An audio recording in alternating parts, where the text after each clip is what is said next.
Everyone in the audience is saying, yeah, we already know Juki. He's been on stage more than any other speaker at this conference. Right. Yeah, he needs no introduction. Right. Nevertheless, Gretchen asked us to show that moving video. Thanks to all of you for coming to this particular talk, which we titled SLO 101, How to Survive and Thrive Supporting a Child with Smith-Lemli-Opitz Syndrome. Do you have anything to say about this title, sweetheart?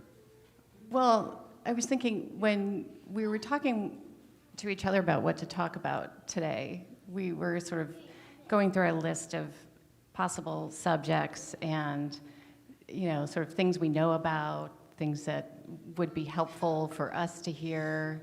And I thought, I know what I need to hear more than really anything else is how to manage the stress in my life. And I thought, if I need that, you all need that too, because we're all kind of in the same boat. But then I joked to you, but I don't know how to do that. Because on most days, you know, there's moments when we're all completely overwhelmed and life is super challenging. And so I thought it'd be helpful to have some reminders about sort of some strategies that we could employ to make our lives a little bit more joyful.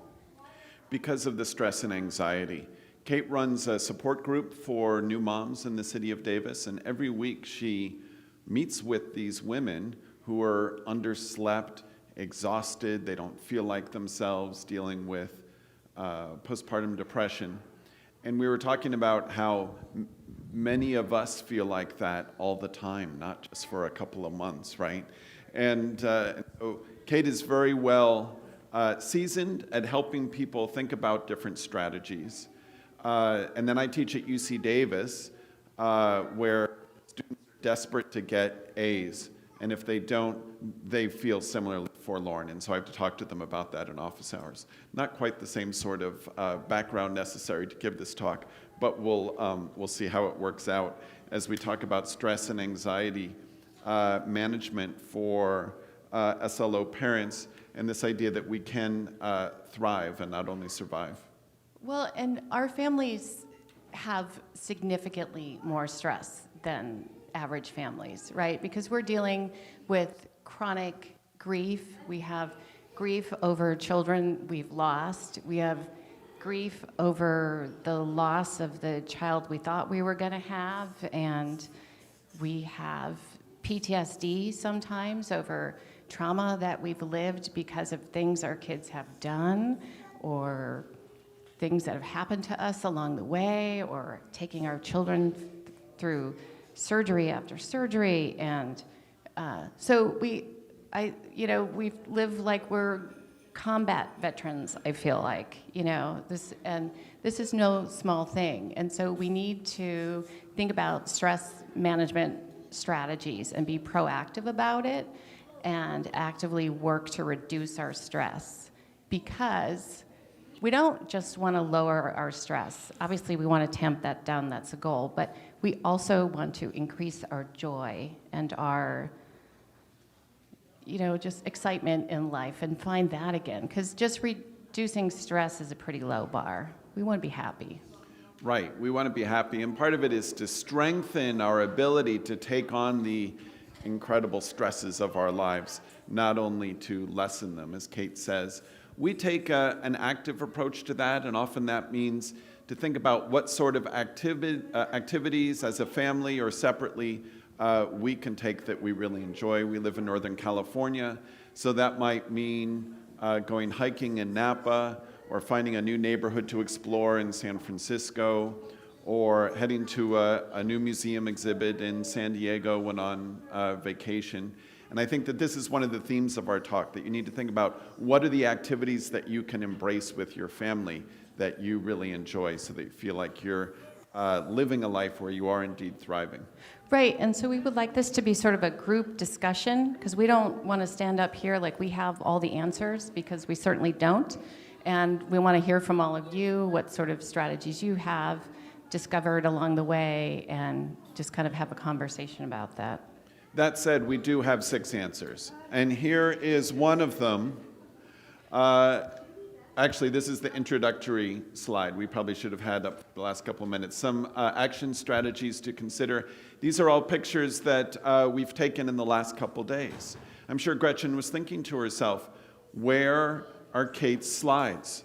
And we've only finished preparing them, she was, last night with a photo taken last evening. And this is at the American History Museum on the Mall, taken a couple days ago. But the first of our strategies is to share and support. And I think that's really an important theme for this particular conference. That is what we're all doing here, right? And, you know, sometimes I think when we're under stress, we isolate. We tend to pull back, you know? We sort of say, like, life is too stressful. I'm just going to curl up in a ball, and sometimes that's okay too, because sometimes that's sort of just what you need to do in the moment. But what we really need to do is reach out to each other, you know, because that always makes us feel better. I know that if I'm having a particularly bad day, I might message somebody on the other side of the world and say, get a load of what Juki did today, especially people who have kids Juki's age and similar behaviors, and sort of say, you know, have you ever encountered this? How do you handle it? Or sometimes I just want to say, this crazy thing happened to me, and have them just go, yeah, I get it. Like, my kid's done that to me too. Or, you know, just to know that you're not alone, because I think that's the hardest part. We feel like we're sort of the only people living on our own planet that most people don't get. We've all been there in a place where something awful has happened, or ongoing challenges kind of shape our lives, and we think, well, what are we going to do in this situation? One thing we could certainly do is just let those spiraling thoughts control us. Another thing we could try.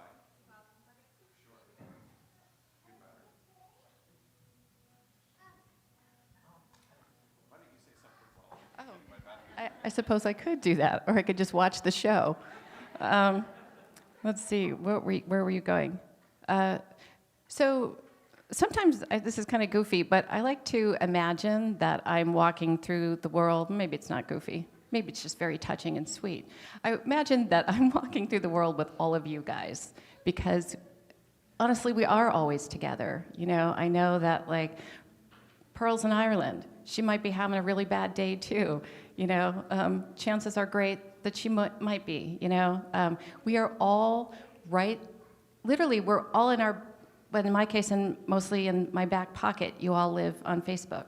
And, you know, you're right there with me all the time. And I just find great comfort in knowing that we have each other's back, we get it, and you're just a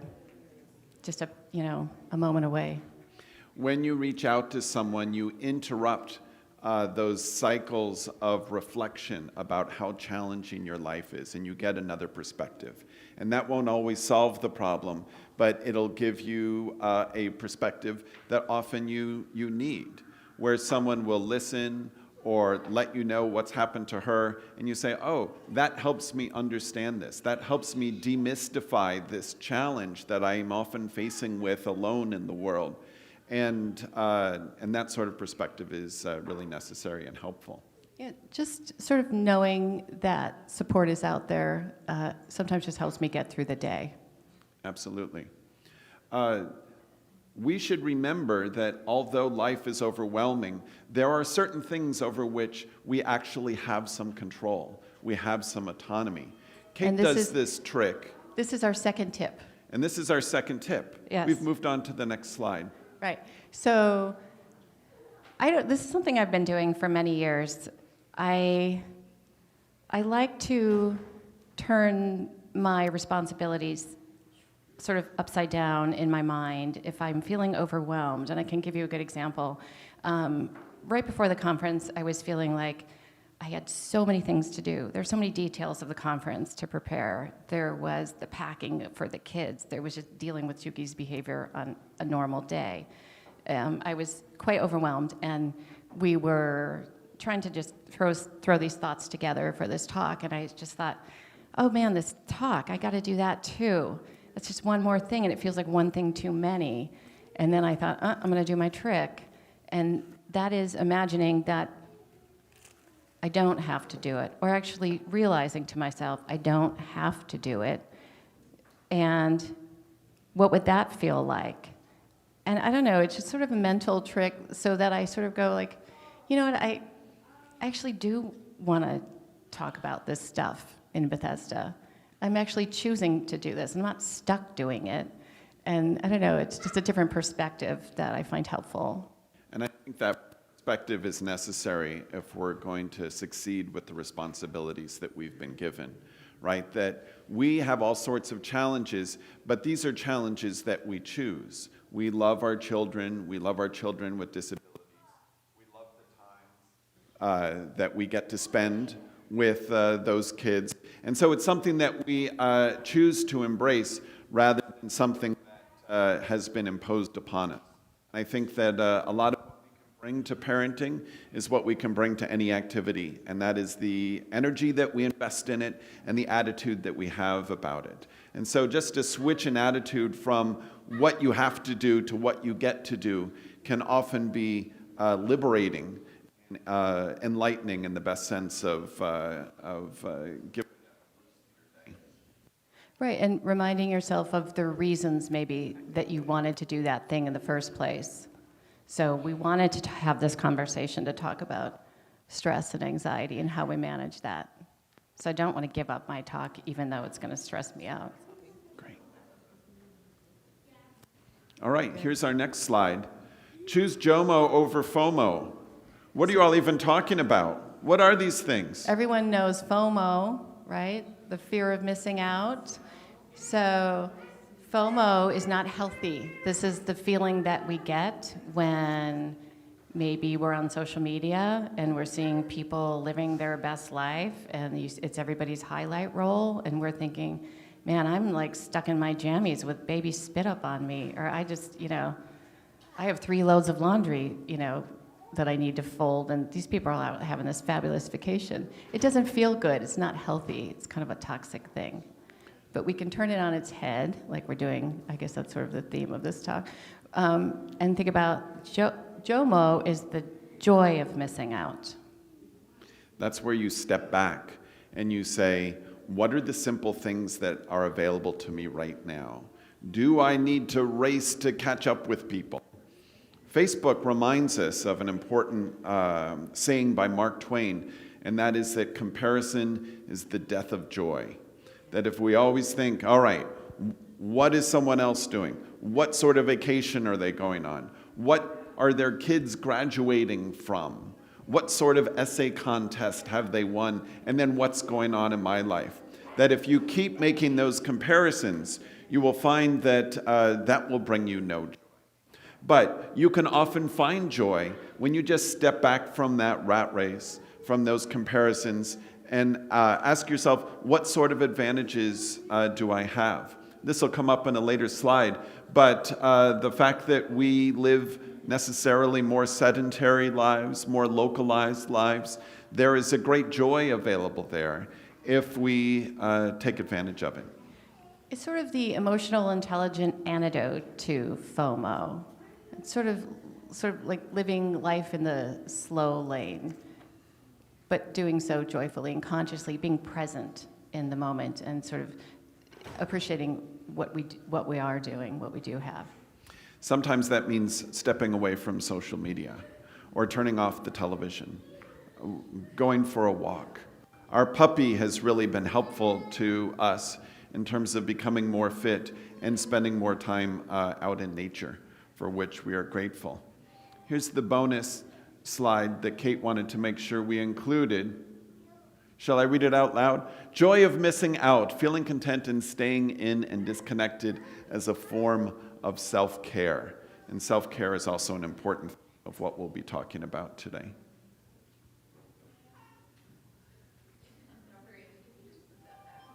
Sure. There you go. People want to take pictures of it. Oh. Kate's saying, they really like my slide. No, we invented neither FOMO nor Jomo. But Jomo's never talked about. You never hear about it. No. FOMO is a thing. Like People the talk rest of about. you, I've never heard about Jomo. And so I've heard about Jomo. here's one thing I'm wondering, and it's also the title of my book. Where's Juki? Kathy has him. Kathy has Juki. Okay, good. I don't know if you all have picked up a copy of our co-written book. It's called Where's Juki? It's about raising a kid with Smith-Lemli-Opitz syndrome. This is the expanded edition. I feel sorry for you if you came to one of these conferences and you bought the unexpanded edition.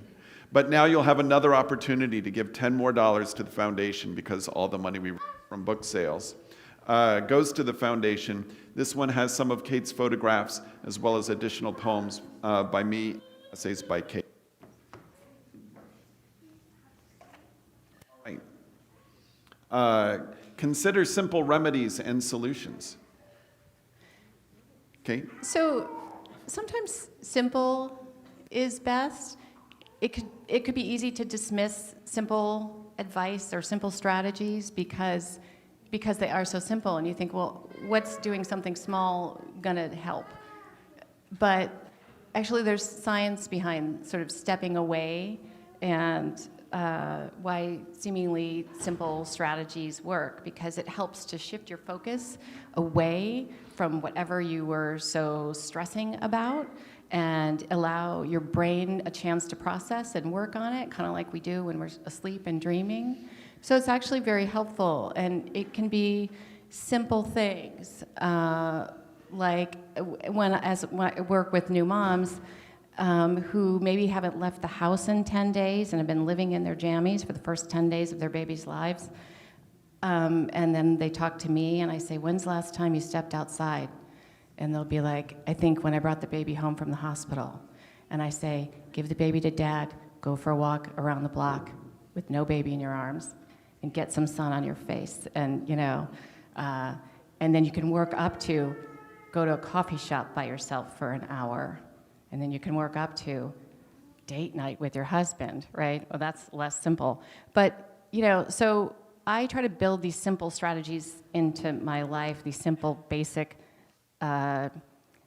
just sort of breaks from stress, and see it as a form of self-care that we'll talk about in a bit.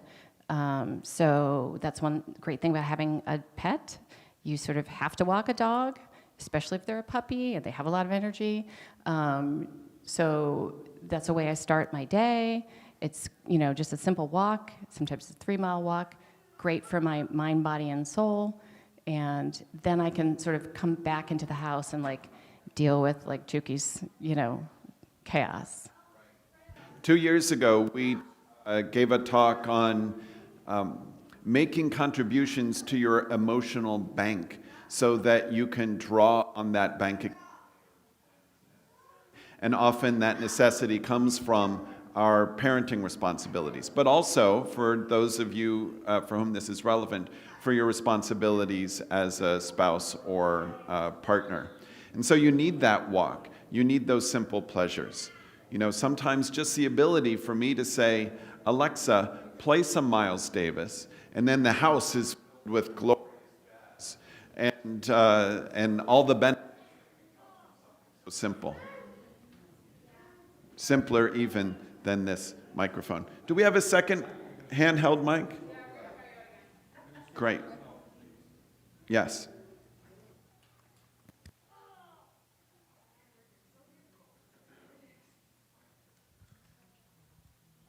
And, even if you don't think that taking a walk around the block is going to help, and to sort of put your troubles on the back burner, as my grandfather used to always say, it's enjoyable. It's a little time out for yourself, and you deserve it. These are all variations on a theme. Our next theme is exercising self-care and self-compassion. There's Juki with his grandma, also at the Museum of American History. And you can see the contentment in their faces. And one gets contentment not only from being taken care of, as Juki is here, but from being the person who takes care of someone else. And so to participate in that cycle of affection and care is necessary for ourselves and our kids, but sometimes, ironically, we have to focus only on ourselves. This may be the most difficult step for many of us to do because we're really, especially for women, moms are really good at taking care of everybody else and not putting themselves on the list. I want to share a story that Sarah gave me permission to share when we first connected at the conference here. My favorite part of the conference is always reuniting with old friends. And of course, we got to meet last year in Cincinnati. And I hadn't seen Sarah in person for 2 years. And I just said to her, Sarah, I don't remember what my exact words were, but I was thinking, you're radiant. You're just, I don't know, this energy coming off of you is just striking. And so I said something about that, and you said, over the last 2 years, I've learned to take care of myself. I nearly burst into tears. I was like, what? That's the greatest thing I've ever heard. That's what we're all supposed to do. And you've done it, and it shows. And I just thought that was a wonderful thing. And, you just volunteered that, and you're living proof that makes a big difference. It is not selfish, and that's something we talked about. People think, I just don't have, I don't have the bandwidth because I'm taking care of the kids. I've got to do all these other things, but it's certainly not selfish. It's crucial. It's that oxygen mask idea, right, that they tell you on the plane. You got to put the oxygen mask on yourself first before you can put it on your child. Because if you go down, everybody's going down. So, yeah. That's exactly right. So Kate will sometimes go see a movie by herself. Yeah. She will walk the green belts of Davis. There's a 3.5-mile loop, and the French Bulldog puppy only needs to be carried for like the last half mile or so. She's getting heavy. I bike commute to campus while reading audiobooks, and I host poetry readings, and we've got an after party afterwards where I get to gather with all of my poetry friends in an Irish pub. And we need to set aside time for these little pleasures if we're going to have the energy and focus in order to be the super parents that we really have to be. Right. And I feel like sometimes you have to structure self-care like into your day. You have to actually orient your day around it, or else it just may not happen. So like just the walks are something I know that I do every morning with the dog. You have the bicycle commute. So we're starting our day taking care of ourselves. I'm listening to my podcasts or my music, and it's like great for my mind, body, and soul. Even though we follow politics especially closely, especially Kate does, we often try to go to bed before 11 o'clock at night because the kids will wake us up. For a long time, Juki's school bus arrived, get this, at 6:40 in the morning, and he had to shower before that. I see a hand up over here. You know what I'm talking about. Can I get an amen? Yeah. So, therefore, if you're going to survive that, you're going to have to get enough sleep. And this is one of those simple pleasures that Kate was speaking of before. We all know that we need to get enough sleep. We all know that we need to eat in a more healthy way than we do. But we need to schedule that. We need to make plans and act on those plans so that we can be there for our kids. Right, and you feel kind of silly saying get enough sleep in this room because we don't always have control about how much sleep we get, right?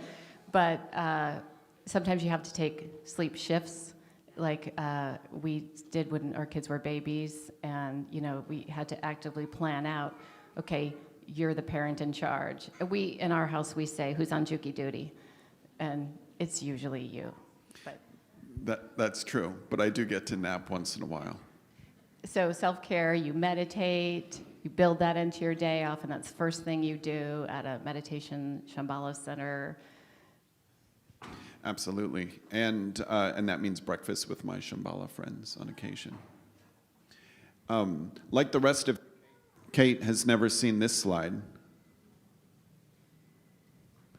And that is this. The obstacle is the way. So this was happening last night, where Clara was climbing right up on her mom, Sarah. And, some people might look at this and say, is this a scene from the Alien sequel that I hadn't heard of? In other words, what's happening to that poor woman? What is going on here?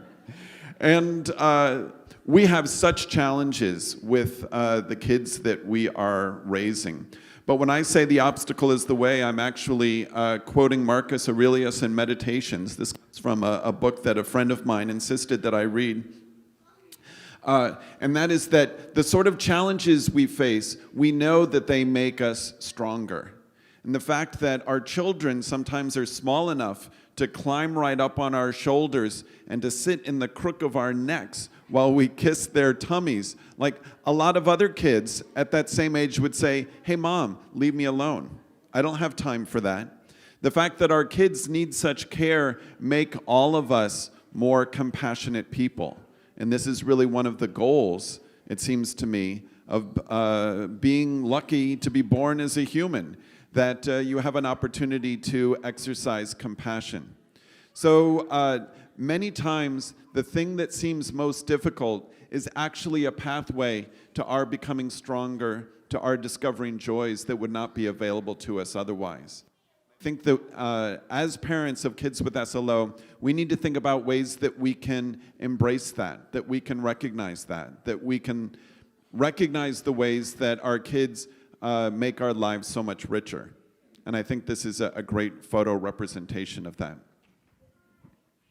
All right, we want to hear from you. I put together this chart. I think a number of our scientific presentations have left us wondering, wait, what's the action item that I should take away from this? And so here I just threw some action items up here. Rather than choosing something in column A, choose something from column B. And I think what Kate said at the start about reaching out was particularly relevant, which is why we want to hear from you all as well in terms of the strategies that you have. Anything else to say, Kate, before we let some other people speak? Okay, I am too.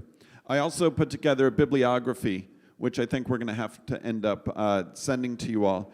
These are some books that have been helpful to us, and most of these I've read as audiobooks on my bike commute to work. And these are some terrific titles that address a variety of the topics that we've raised today, and a few that we haven't. What sort of strategies along these lines would you all like to add to the list that we've made so far?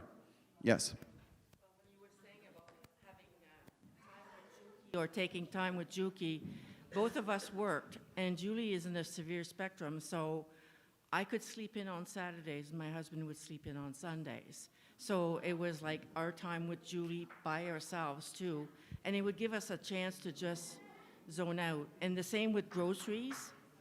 We couldn't take Julie to the grocery store because she just didn't like it there. So every week it was a different person doing the groceries, so it would give you an hour just to be by yourself. But now we really take care of ourselves a lot more than just that. You know, Julie's now placed, and we have her 1 week and a month at home. And the first month of that was like, we were so used to a strict routine with her that it would be 7:30 and we'd say, well, maybe we should start supper. Because we were so overwhelmed with having nothing to do, hardly, you know. But now we find time for ourselves, because I have to tell you, I ended up having a nervous breakdown because of it. And I was very, very sick for a very long time. And you have to take care of yourself, even if it's just going for a massage or a facial, or like you say, go to the coffee shop, bring a book and read. Just an hour a day or an hour every couple of days is totally worth it, because everybody does that. And we need it the most, more than normal parents. So, and the Welcome to Holland, this is like a Bible for me, you know. Just because you're doing a different journey doesn't mean it's a bad journey.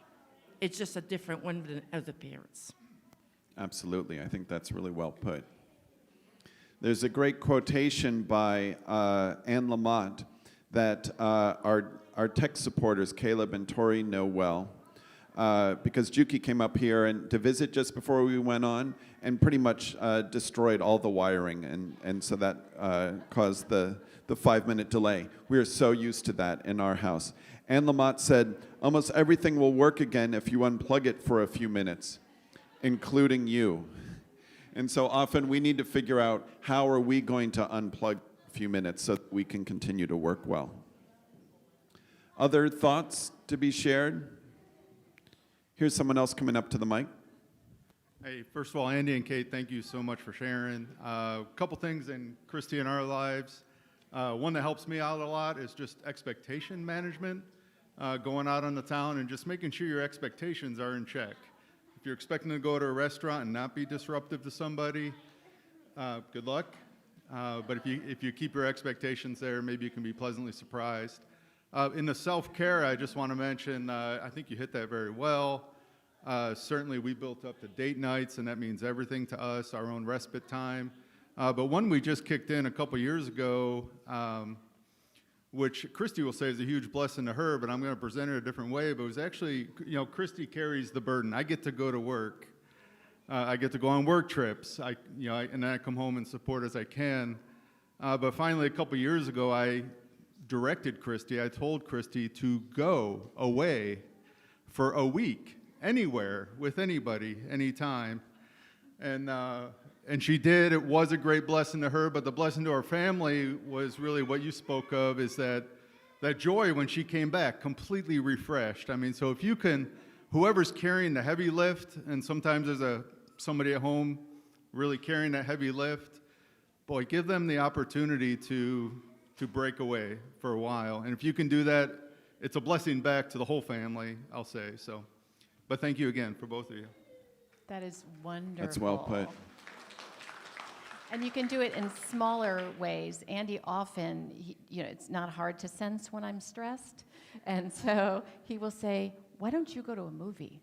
And I'll be like, you know what? That's exactly what I'm going to do. Bye-bye. You've got dinner, you've got the kids, you've got it. But, it's helpful to have your partner encourage you and remind you, you could just escape from all this. And I try to do that for you, even though my mornings are stressed. When you're at the meditation center, I am so happy knowing that you're there, taking care of yourself, doing what you love. We should remember, too, that this entire conference was really made possible by a number of women who are here in this room taking a vacation. It was a working vacation in Minnesota to go to a lake house, gather together, and then share ideas. How can we make this conference better? What sort of additional speakers? But the fact that those women were able to take some breaks from their husbands and not worry about domestic cares and just to focus on some professional and philanthropic and social goals, I think was wonderful, obviously, from all the ways that we are benefiting, but wonderful and necessary for them as well to strengthen those friendships and also just to take a break from one's day-to-day responsibilities. Marty? It's so nice to have a spouse, I'm sure. That's an extra pair of hands and eyes and ears, and you almost need a couple more sets of eyes and ears in your head to watch a kid like Juki. I mean, it's constant, and I'm always looking in the back of the seat to make sure I've got her, and sometimes I don't. The sitter has her, and I think, where is she? But I tend to get more and more isolated because I just cannot keep up with my regular friends. Chandler likes to be at home. She likes to go for a ride. Mom likes to go for a ride. I've just learned to, well, the expectation thing, my reality quotient is crystal clear now. I can make a list of 10 things I want to do that day, but what happens is if maybe I can get one major thing done in the morning, maybe another major thing at night. And I've learned to reprioritize. I never was good at prioritizing, but boy, I do it now. But I make a point also to go out on Saturdays with girlfriends or a friend that I travel with, and we always do movies. And I do travel with this particular friend of mine who has no husband, and I arrange for my ex to come for 1 week. He has her 7 days a year, but he comes from Kansas City, leaves his new family to do that for her, and I appreciate it. But in the house, it used to be so organized when I had my other life, and I get upset when I can't go right to a certain document, so I knew I had to make things simpler, and I've gotten rid of a lot of that clutter, because that bugs me, and my life is, what do you call it, simplified, streamlined. I can go to a document and get it right away. That's basically it. I know what I need, and I have 2 or 3 sitters, one for Saturdays, one for during the week, and one for an occasional happy hour that my old teacher friends have. You know, I can't have one sitter to do every day with Chandler. She needs a break too, right? So you just have to look at your own life, because it's not like anyone else's, and realize you cannot do it all, but do the best you can do. And if you're late an hour and a half for a lecture because you overslept, because you were dead tired, they're just going to have to wait. You can only do what you can do, and don't put that added pressure on yourself. It's no good. I think that's right. And also, you don't want to do it all, right? The people who try to do it all, who want to do it all, that is not fulfilling. Along the lines of getting rid of clutter, another book that I should have added to this list is called Goodbye Things. It was translated from the Japanese, and it's just about radical essentialism. What is it that you actually need, and what can you get rid of? And the answers are very little and most of it. And so think about ways that you can simplify your lives to focus on what's most important, and probably rampant, constant consumerism, one of them. I mean, I just learned last night that Amazon is our biggest brand. Why? Because we keep shopping there. And I think that we need to think about goodwill. For us, it's the SPCA. Get rid of a lot of that stuff. Make room for ourselves and our kids. I'd also say, with regard to outings, that when Juki was younger, I would meet friends at parks, and his needs were met and ours for conversation were met. There are also going to be some friends who are not as patient, not as understanding, not as curious about your kid with a disability, and we just see those friends less. You know, we need a village, and we need to invite people from that village to participate in our lives. And often that means, in the same way that this conference has been delightfully interrupted at times by expressions of unexpected joy or anxiety, so it is with our lives. And so often that means going to a noisier restaurant or going to a park and letting things happen, but just making those connections with the people who mean the most to us. I'm sure we're supposed to break for lunch at some point. How's our time, Gretchen? Are we half an hour over? 5 more minutes, she says. Gretchen's in charge, so who's going to argue? Let's hear another perspective. So this isn't a perspective. As I said to Kate and Andy, that Greg and I haven't been here for quite a few conferences, and it felt so good to meet new people and new friends. So we just wanted to extend mi casa e su casa. Anyone traveling through Pennsylvania, our door is always open. We have lots of fun things for the kids to do, you know, the trampoline, the pool, what have you, and just open doors and hospitality. Yeah, okay. We'll caravan home. Yes, another question or comment? Comment. So one thing we've learned pretty quickly is that sometimes it takes problem solving in order to fit that self-care in. So my partner Kyle, he does jujitsu 3 days a week, And they're set days, so theoretically, I should be able to take those other 3 or 4 days a week and go to the gym myself. But sometimes, after a particularly sleepless night, the last thing I want to do is go to the gym. So I found a gym that has a daycare. So just like small problem-solving things like that. So on the days I do get the sleep, I can go to the gym and I don't have to wait for time off. Another thing is, as Lynn was talking about grocery shopping. Alex loves grocery shopping. Is it easier to not take her? Oh, yes. But we've turned it into kind of like mommy-daughter bonding time. So I take her grocery shopping. She loves riding in the cart. She loves looking around. She loves grabbing things out of the cart and throwing them to the floor. I've learned to appreciate that time with her, and it's turned into a good experience rather than taking it as a negative experience. So, yeah. That's great. The second book on the list, Atomic Habits by James Clear, talks about some of those same sort of strategies that you mentioned. Juki is often motivated by food, less so by exercise. Our favorite Mexican restaurant is about a mile away, and it's a pleasant greenbelt walk. So if he wants a burrito, and often he does, then he knows how we're going to get there. And we end up burning as many calories on the journey as we consumed in the restaurant. And so, and then we get to be out in nature. You know, often we're problem solving, but one of the great glories of being out in nature is that you have all of this data and you don't have to solve any of it, right? A lot of times if you're looking at a spreadsheet or a report or an email, you have to figure out, how am I going to make sense of this? How am I going to act on this? How am I going to meet some responsibility? But anytime you go out into nature, you have all of that data and you don't have to do anything with it. Just sit there and glory in the beauty of the natural world. And so that's something else that we've integrated into our Juki exercise. Respite was mentioned. Remember to take advantage of the respite that you have if you have it. Sometimes, if you live in the state of California and you've got a kid with significant challenges, that means the state is providing respite for you. It's different in each state, and Kate knows more about the details.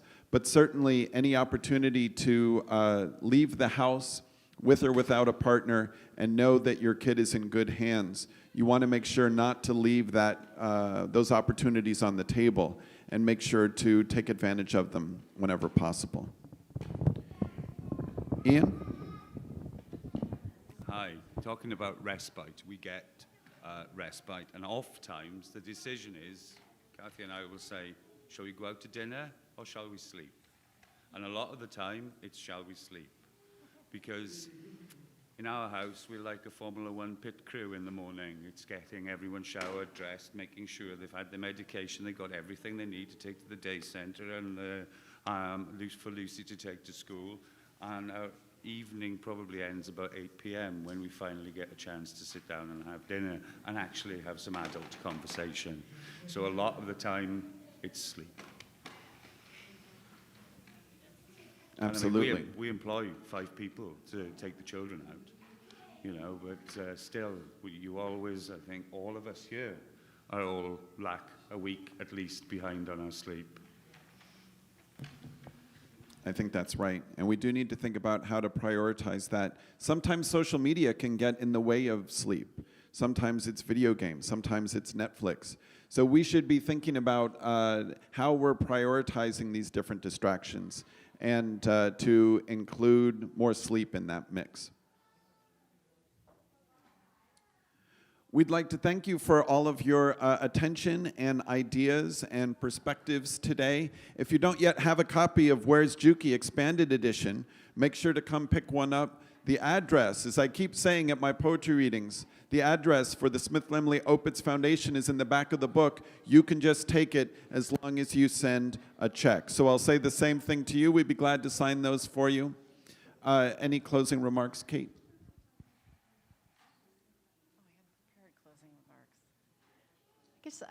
I want to say how proud I am of this community and the level of support that we provide. When I welcome a new family into the Facebook group, I usually say, you're welcome to introduce yourself or not. And if you do, you may want to include a picture, and so people can get a sense of who you guys are.